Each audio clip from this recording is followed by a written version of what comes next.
Proximity is huge. Yeah. Dude, listen, I always ask people, I say, who do you run to when you're having a bad day? Is it somebody above you? Is it somebody the same as you? Or is it somebody underneath you? Yeah. And that tells me a lot about you.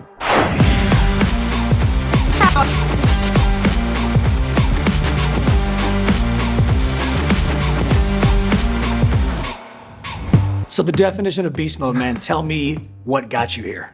Deciding to make a decision to cut the leash, go from my old life to my new life. Incredible. Yeah, and I think that's why you do these events, and we're glad you did this, because everybody in that room, and I asked them, I said, who's ready to walk out of here and change? And every person raised their hand.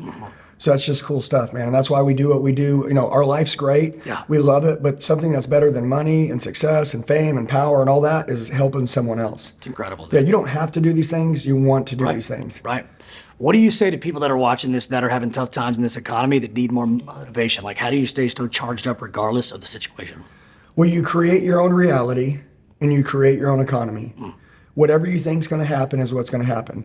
Dude, if you start thinking scary thoughts, bad stuff's going to happen. If you start thinking really good thoughts, you're probably going to get fired up and go do some cool shit. Yeah. I've learned this. And by the way, like, we're not going to geek out, but like, people have like the same 60 to 70,000 same thoughts that go through their head every day. And unless you pattern interrupt them Yeah. with something that allows them to start thinking differently, it's like Groundhog Day. Yeah. Every day. And that's why you see so many people that aren't growing. They got the same stuff going through their head. So like this event that you put on, and I'm grateful to be here, it literally allows us to pattern interrupt people to say, hey, that's not how you should be thinking. And we don't even tell them that's not how you should be thinking. We explain a new level of thinking, which they think, hey man, I want that. And that's what a leader is. You know, like, you go around every day, you driving a nice car, you having a nice house, you having a beautiful wife, you taking good care of your kids, you going to the gym, taking care of yourself, you hitting high numbers in your company. That's called being the example for others, that they can have it.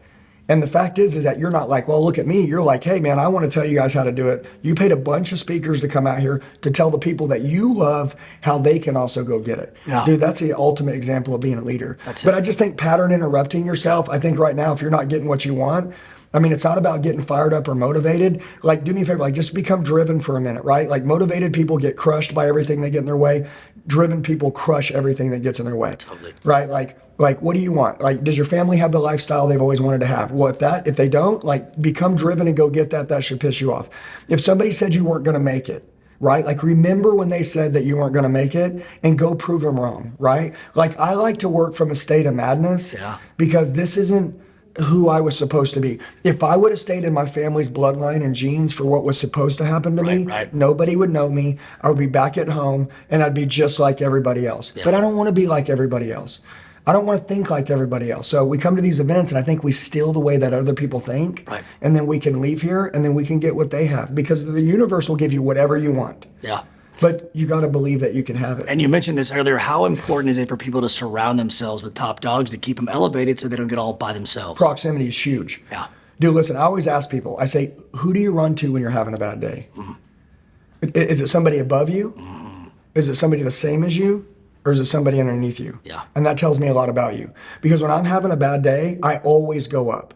I have to go find somebody that's doing better than me, and I'll call them and be like, hey, I need you to help me out here. I'm struggling. You know what they always say? Snap out of it. Quit being a dumbass. Right. By the way, that adversity makes you who you're supposed to be. Shit, if it was easy, you wouldn't even appreciate it anymore. That's right. Okay, so enjoy this day. This was a test day. When they happen, lean into it and then say, hey man, this is good. I'm glad this happened. I'm not a baby. You know what I'm saying? Like, I'm a savage. So I'm glad I had this. So like, This is a test day. yeah, it's a test day. That's And by the great. way, identify test days. What I've learned is that when things aren't going your way, just say, don't be like, oh, I'm cursed. No, be like, oh, this is a test day. Oh, good. So today, I'm not going to sleep in. Today, I'm not going to lay low. Today, I'm going to work 3 times harder. Today, I'm going to make 3 times as many calls. Today, I'm going to go see 3 times as many people. Today, I'm going to have 3 times the attitude, because today I don't feel like it. So I'm going to prove that whoever out there, whatever's going on, that I'm going to get mine. And then if you are going to slow down, do it on a day when everything's really good. Yep. And I wouldn't do that either, because I like to feed momentum. But people like us, we're obsessed. We're always like, is this a test day or is this a momentum day? But whatever day it is, there's always a day. It's never just like redundance again. Yep. Like, I hate normalness. I hate conforming. I hate becoming civilized. I want people to look at me and go, that fucker's different. Good. We are. We are different. And then people aren't going to like it, but those people that don't like it, they wish they could be you. Yep. And those haters will become your biggest fan later on, because eventually there'll be a time when they're sick and tired of being sick and tired, and they'll remember back at you that had the courage to do it. And hopefully, dude, if you hate on me and you walk in this room right now, I'll put my arm around your neck and tell you I love you. Love it. Because I know, Love it, dude. dude, you don't know me. You know what I'm saying? Like people that say things about people that are winning and doing big stuff, dude, you don't even know them. Right. And that's what I like about these events, where people can get up and close and they learn to know people, because we love everybody. Love it, dude. Yeah. Amen, man. Preach it. I know you got to roll. Yeah. Much love, dude. Thank you. You're incredible. Yeah, thank you for having me. Thank You did an This is incredible good. job. This place is mind-blowing. Appreciate it, The man. best setup I've ever seen, and everybody's fired up, man. Awesome. So you did a great First job. of many. We appreciate you, Doug. Yes, thank you, Thank brother. you.